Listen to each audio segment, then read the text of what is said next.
Alors, je le disais tout à l'heure en préambule, Gabriel Attal livre un entretien dans le journal du dimanche. Au programme, justice, insécurité, immigration. Gabriel Attal qui veut refonder, je cite, la maison France du sol au plafond. Alors, je vais le citer, il y a quelques verbatims que j'ai extraits de cet entretien. L'immigration est un des grands échecs des deux quinquennats, je cite Gabriel Attal. Il faut accueillir moins mais mieux. Alors, est-ce que c'est un changement de ligne, Antonin André, Elliot Maman, ou bien est-ce qu'on a devant nous un clone d'Emmanuel Macron qui essaie de se déguiser avec un lifting? Il y a beaucoup de choses dans cette interview. Donc, si on commence par parler juste de l'immigration et un peu plus largement des sujets sécuritaires, Gabriel Attal se distingue fortement d'Emmanuel Macron. C'est-à-dire que la lutte contre l'immigration, la lutte contre l'insécurité a été une impensée des doubles quinquennats d'Emmanuel Macron, qui était convaincu que si l'économie marchait, si l'emploi repartait... Les Français allaient oublier. Et pas seulement ça, il pensait, lui, que la prospérité économique allait résoudre de façon mécanique des problèmes d'insécurité et d'immigration. Et donc, il a refusé de se positionner sur ces sujets-là de façon systématique. Lors de ces deux campagnes, il a été absent sur ce terrain. Et pendant ces mandats, ce sont souvent Gabriel Attal sur la Baïa qui a pris le problème à bras-le-corps, alors que ça faisait 1 an et demi que ce problème-là traînait. Et donc, sur l'aspect sécuritaire et migratoire, je vois une rupture, assez forte avec Emmanuel Macron. Après, libre à chacun de le croire ou non. Voilà, est-ce qu'il y a de la sincérité parce qu'il livre un entretien dans le journal du dimanche? J'y reviendrai sur d'autres thèmes. Ah ben très bien, alors hâte de vous entendre, Antonin André. Elliot Maman, alors est-ce finalement la même chose qu'Emmanuel Macron, ou est-on dans la rupture à l'aune de cet entretien de Gabriel Attal au JDD? Alors de toute façon, il a besoin de montrer qu'il est dans une certaine mesure dans la rupture, parce que évidemment les Français ne sont pas très satisfaits de leur situation actuelle à plusieurs égards, qu'elle soit liées aux questions d'immigration ou qu'elles soient purement économiques et sociales, et donc ils ne vont pas avoir envie de purement et simplement redonner un blanc-seing à quelqu'un qui dit je suis dans la pure continuité de ce que vous avez eu ces 10 dernières années. Ils ne donnent pas de blanc-seing, les Français, quand je regarde les sondages. Exactement, ça c'est absolument certain. Et ce qui est intéressant par rapport à ce que disait à l'instant Antonin André sur les réflexions qu'apporte Gabriel Attal et que finalement Emmanuel Macron n'avait jamais véritablement exprimé sur l'immigration notamment, c'est qu'il y a une habilité assez extraordinaire de Gabriel Attal à avoir un certain nombre de sujets sur lesquels il parvient à faire une espèce d'appel à un électorat de droite. Et c'est tout de même intéressant parce qu'au sein du bloc central... Est-ce sincère ou est-ce fin, Elliot Maman? Je pense que c'est un très fin communicant, en tout cas. Il est fort. Et c'est vrai qu'au sein du bloc central, c'est très clairement, parmi l'éventail de choix qu'on a, celui qui est le plus à gauche. Il est philosophiquement à gauche, là où Édouard Philippe n'est évidemment pas d'extrême droite, mais il est clairement intellectuellement plus de droite. Libéral aussi. Exactement. Il vient du Parti Socialiste, Gabriel Attal. Exactement, voilà. Donc il est il est authentiquement progressiste, par exemple, sur les questions de société. Sociétale, donc voilà. c'est pour ça dans une ligne Hollande, je pense. Réussir à contrebalancer, c'est important. Effectivement, j'aimerais que nous écoutions Fernand Gontier. Fernand Gontier, c'est l'ancien directeur central de la police aux frontières. Ça, nous l'entendrons plus tard, effectivement, parce que là, nous allons entendre Bernard Cohen-Haddad, président du Cercle de réflexion Étienne Marcel.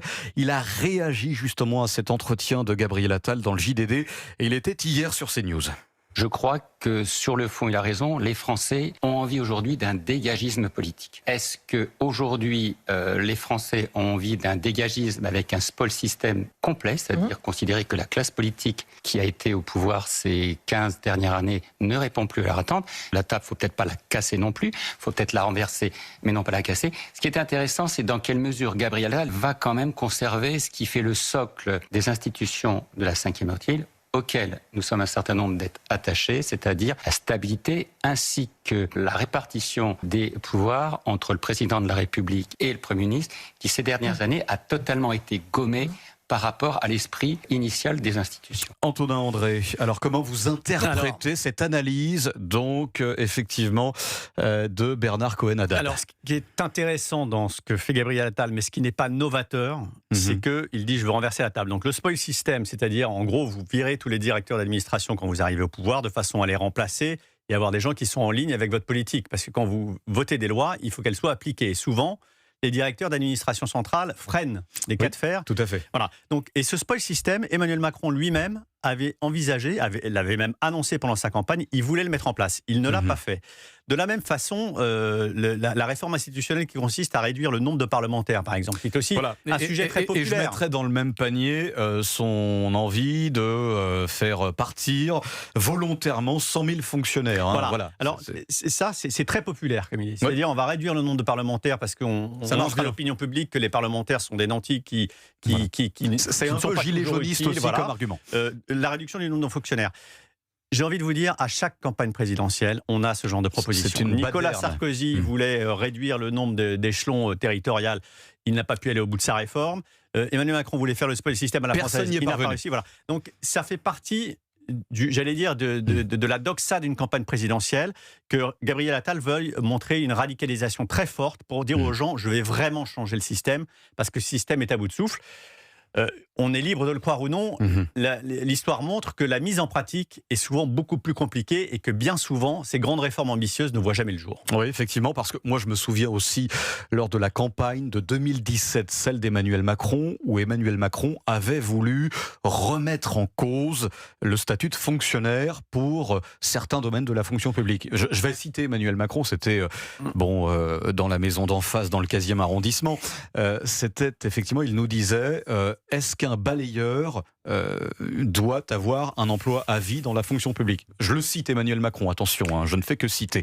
Antonin André, est-ce que Gabriel Attal pourrait se reconnaître là-dedans? Faut-il aussi revoir le statut pour certains fonctionnaires en France, pour les nouveaux arrivants dans la fonction publique? Je vais vous dire, je pense que de tous les chantiers que Gabriel Attal veut ouvrir, celui de la fonction publique est le plus important. C'est-à-dire que les effectifs de la fonction publique ont constamment augmenté. Et sous Emmanuel Macron, il y a eu plus de 180 000 créations de postes de fonctionnaires. Donc on est bien loin des promesses d'il y a 10 ans. Hein. Mais il y avait un ministre de la fonction publique, Stanislas Guerini, qui est sorti du gouvernement au moment de la chute du gouvernement de Michel Barnier, qui avait un projet de loi qui était prêt, qui supprimait les catégories de fonctionnaires A, B et C et qui permettait aux carrières de s'émanciper davantage, de sortir de ces carcans-là. Avec une notion de mérite. Une notion de mérite. Il y avait une notion de contractualisation avec des fonctionnaires et une notion aussi de révocation des fonctionnaires. Ce projet de loi était prêt.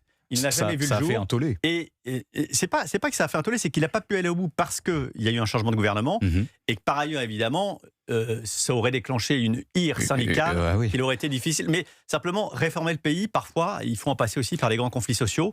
Et c'est un peu ça qu'on attend de nos dirigeants politiques aujourd'hui, qu'ils renversent vraiment la table. Elliot Maman. Oui, mais d'ailleurs, une des difficultés, c'est ensuite, en France, comment est-ce que l'on parvient à appliquer ce type de mesures? Et d'ailleurs, vous êtes dans un pays non réformable. Elliot Maman, vous qui êtes suisse, je vous le dis et vous l'avez découvert. Hein, voilà. En pratiquant. Absolument, et d'ailleurs, le JDD a énormément relancé Gabriel Attal dans cette interview en lui disant mais Emmanuel Macron avait des ambitions similaires en 2017, il n'est pas parvenu à aller jusqu'au bout parce que la rue l'en a empêché. Et Gabriel Attal botte vraiment en touche puisque le JDD l'a relancé 2 ou 3 fois dans l'interview et Gabriel Attal n'a jamais vraiment dit comment il allait trouver une méthode miracle pour s'affranchir de cette pression sociale de la rue pour mener à bien ses réformes. Et d'ailleurs, ce qui est quand même amusant, c'est qu'il dit de toute façon, avec moi, ça ira plus vite parce que je vais simplifier les choses. Il reprend d'ailleurs la fameuse réforme institutionnelle que Emmanuel Macron avait dû abandonner d'abord sur l'autel des Gilets jaunes, ensuite parce que Nicole Belloubet avait quitté le gouvernement pour que Éric Dupond-Moretti reprenne le ministère de la Justice. Donc la réforme institutionnelle avait été complètement oubliée. Là, Gabriel Attal la reprend, mais on aura probablement le même problème. De toute façon, messieurs, nous faisons des exégèses depuis tout à l'heure sur la fonction publique, sur les retraites aussi, on pourrait en parler, mais vous allez avoir un président qui, qu'il soit de droite ou de gauche, aura à faire face, ou une présidente, effectivement, aura à faire face à ce qu'on appelle le mur de la dette. Donc, la fonction publique, les retraites, que ce président le veuille ou non, ou qu'il y ait la rue ou non, il devra prendre à bras-le-corps, Antonin André, ces problématiques. Mais je ne suis pas sûr que les Français n'y soient pas prêts. C'est-à-dire que ça fait quand même 2 ou 3 ans qu'on parle beaucoup de la crise de la dette et que c'est devenu, y compris dans les sondages d'opinion, c'est devenu un sujet de préoccupation pour les Français. Et puis pour mémoire, François Fillon, qui a connu des fortunes diverses lors de la campagne présidentielle de 2017, avait néanmoins annoncé, lui, du sang et des larmes, avec une réduction drastique du nombre de fonctionnaires, avec une réforme du système social. Et il est tout de même parvenu à se hisser proche de la qualification. Il a fait un bon score en 2017. Donc je pense qu'il y a une partie de ce discours qui est En gros, on ne peut pas dépenser plus que ce qu'on a. Et aujourd'hui, on est quand même sous le joug de déteneurs de notre dette qui sont des étrangers et qui remettent en cause notre souveraineté. Donc je pense que les Français sont mûrs pour accepter ce discours-là. Vous pensez? Je pense. Et je pense que dans l'élan d'une campagne présidentielle, on verra bien ce qui se produit, mais c'est très difficile évidemment de présager quel sera le climat dans un an, mais dans l'élan d'une campagne présidentielle, il n'est pas à exclure qu'un président puisse néanmoins s'attaquer à ces sujets-là. Le contre-exemple parfait, c'est très passionnant ce que vous dites, Antonin André, mais le contre-exemple parfait, c'est un David Lisnard qui est très au fait de ces questions que vous décrivez très bien, Antonin André, et qui pourtant dans les sondages plafonne autour des 2,5-3%. C'est un peu différent, parce que David Lisnard, il a un positionnement qui est vraiment très libéral. Et après, on parlera de Gérard Larcher. Le courant de l'économie libérale pure, vous ne pouvez pas en France faire passer un programme purement libéral. La France est un pays qui est attaché à l'État souverain, à l'État protecteur. Donc il faut concilier l'État au sens gaullien du terme, c'est-à-dire qui protège les citoyens, la solidarité et également la libre entreprise et la bonne gestion. David Lisnard n'est pas vraiment dans cette ligne. Lui, il est dans la ligne encore plus radicale qui est quasiment réduire l'État au strict minimum. Rapidement, Elliot Maman, lorsque vous voyez, alors ce sont des bruits de couloir, mais validé par des confrères très sérieux, très bien informés. Gérard Larcher voudrait lâcher Bruno Retailleau. Gérard Larcher, c'est pas n'importe qui, c'est le président du Sénat. Il voudrait lâcher Bruno Retailleau afin de booster la candidature d'Édouard Philippe. Je rappelle que Gérard Larcher est un LR et que Bruno Retailleau est un LR. Est-on au bord, Elliot Maman, de l'incident diplomatique au sein des LR? Encore une information du JDD ce week-end par Victor Isaac-Mann. Voilà. Et d'ailleurs, à noter également que Gabriel Attal, de son côté, aime beaucoup rappeler qu'il y a un peu plus, il y a quelques mois, quasiment un an, Gérard Larcher lui-même avait dit que si Gabriel Attal devait être le candidat du Bloc central, il pourrait avoir quelques ambitions quant à un éventuel soutien. Alors sur Larcher. Oui, exactement. Mais donc on voit également que pour Gabriel Attal, c'est intéressant de faire revenir cette information. Maintenant, il n'est pas étranger à ça. Oui. Exactement. Ça rappelle évidemment que les Républicains ont une véritable difficulté quand il s'agit de définir leur ligne. Et on a bien vu que Bruno Retailleau a obtenu une élection assez massive du côté des adhérents LR. Pour autant, est-ce que véritablement l'intégralité du socle des apparatchiks républicains... Y a-t-il un plafond de verre sur Bruno Retailleau? C'est la question, effectivement, Elliot Maman. C'est l'une des questions. Et puis on peut également se demander, puisque vraisemblablement Bruno Retailleau a véritablement réussi à obtenir la légitimité institutionnelle du côté LR pour représenter le parti à l'élection présidentielle, mais est-ce que dans l'opinion il va parvenir à percer? Ça aussi, c'est quelque chose que beaucoup de responsables républicains se demandent.